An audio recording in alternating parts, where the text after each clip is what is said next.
2006 সালের সত্য ঘটনা অবলম্বনে নয়ডা সিরিয়াল মার্ডার নিহারি কেসের গল্প, যেখানে প্রতিপত্তি মালিক আর চাকরের নৃশংস হত্যাকাণ্ড, তাদের অর্গান বেচা এবং শিশুদের মারা, এবং পুলিশের দুর্বল অবকাঠামোর জন্য তদন্ত না হওয়া, পার পেয়ে যাওয়া।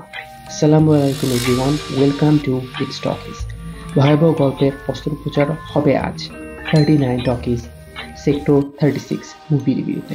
গল্পটা সত্য ঘটনার আলোকে, তবে ক্যারেক্টারের নাম এবং সেক্টর 31 এইসব জিনিসের মধ্যে খানিকটা পার্থক্য রয়েছে। ঘটনার ভয়াবহতা কিছুটা কম দেখানো হয়েছে গল্পে, আসলে যা ঘটেছে তা আরো মারাত্মক। অনুপ্রাণিত হয়ে আসা গল্পে এটা স্বাভাবিক, তবে ক্রাইম থ্রিলার এবং যদি ঘটনাকে আরো প্রকাশ্যে আনা যেত তাহলে ব্যাপারটা আরো জমত।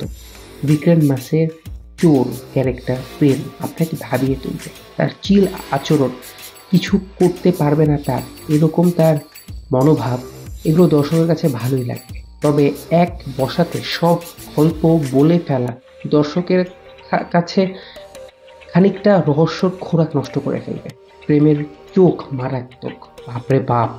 ওই গল্পে বলেছে ফাঁসি দেওয়া হয়েছে, তবে বাস্তবে ঘটেনি। এত প্রমাণ থাকা সত্ত্বেও কিছুই করতে পারেনি।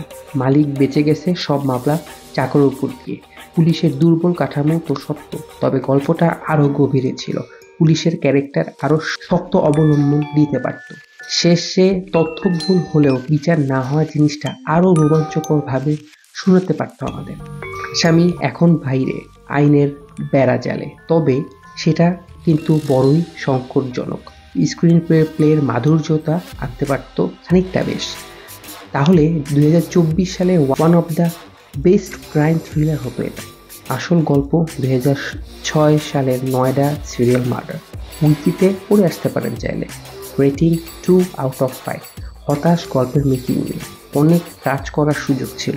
ভালো থাকবেন, সুস্থ থাকবেন এবং জানাবেন আপনার মতামত। সাবস্ক্রাইব করতে কিন্তু ভুললেন না। দেখা হচ্ছে নেক্সট টকিজে।